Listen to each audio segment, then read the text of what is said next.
You can rest assured of your child's excellent performance when you register your child with Janan Schools, Bombo Kalule Campus and Kabalagala. Due to their firm educational background, we have the best facilities in both arts and sciences, fully updated to the latest sector standards, right from Senior 1 to Senior 6, in an environment that offers a chance to apply practical skills in all fields. That include a computer lab, introducing our students to the tech world, a well-organized science laboratory, a fully stocked library with all the essential books a student may need, a model farm to equip students with all the basic knowledge in agriculture, plus extra vocational skills. We promote co-curricular activities in sports like badminton, table tennis, basketball, volleyball, chess, and many more other activities. Register your child today at both campuses in Bombo Kalule and Kabalagala campus. For more information, contact us on the numbers below. Kwabadde Kibale, twabadde Kakumiro, n'awalala. Abantu bajumbidde nnyo eno okwewandiisa era tuli basanyufu nti exercise eno ewedde bulungi.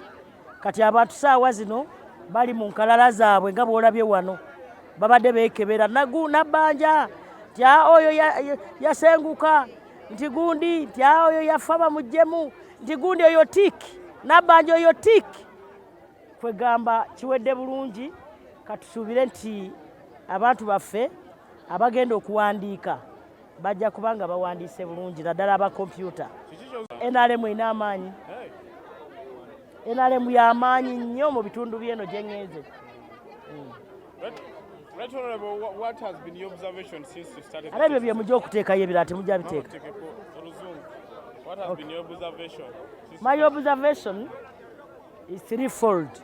One, the turn-up of people in Kakumiro, Kibale and other districts is overwhelming. It shows the support the NRM has among the people in those parts of the countries where I've been. Today, we are ending the exercise and they have started reading people's names. As you can see here, they were reading names. Exercise enu kutwaliza hamu ebaire kulungi. Habwokuba tukalengaho ku Rubata, Right Honorable Prime Minister tubaire nturubata nawe najugumbya abantu nabateerera kugenda akebeza amabara gaabo n'okwehandikisa buhyaka aba batakozereki abatali mu register. Kandi abantu bayingi muno bayizire behandikisize na registers zijuwire.